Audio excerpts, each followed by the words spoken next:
Good morning mga kabayan! For today's video is ipapasyal ko po kayo sa aming munting tahanan. Charot. Sa munting paligid namin. So ngayon guys, malapit po kami sa palayan. Yan po.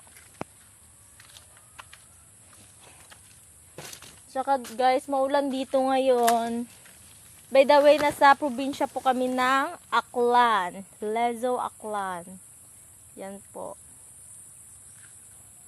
Wala po kami kapitbahay. Kami lang po nag-iisang bahay dito.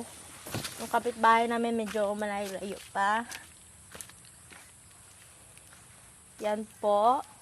Puro kapunuan. Mas maganda po yan. Kasi malamig pag gabi kapag maraming puno. Yan po.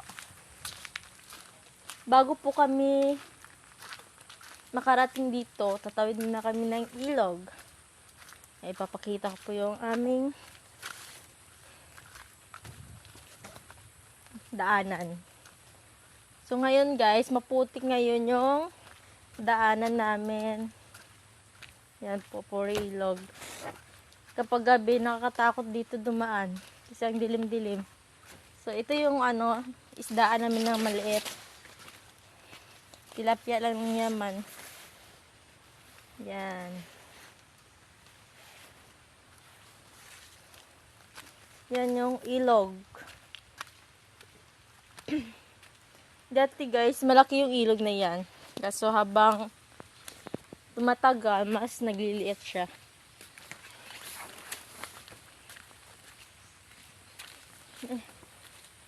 Maulan guys.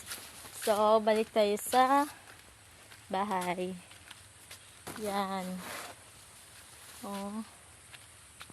Pag yan yung pawod, ginagawang pawod, yung pangbubong.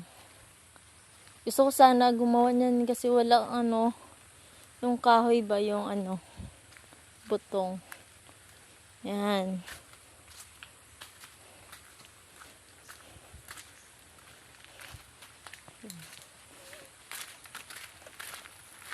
Dito punta tayo sa sa manukan namin. Kaso kunti lang yung manok namin na namatay kasi nagutom. Ito yung balon namin. Dito kami naghuhugas ng plato, saka naliligo, naglalaba. Yan po. Ito yung manuka namin. Konti lang siya guys.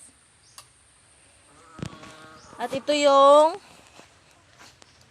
kulungan ng baboy namin. May baboy sana kami guys ng 2. Pang business sana yung, kaso yung nauso yung sakit ng baboy, namatay. Kaya tengga kami ngayon. Yan, sayang. Tapos ito yung isdaan sana. I hope soon makaumpisa ulit kami. Yan. So hanggang dito na lang guys. Thank you for watching.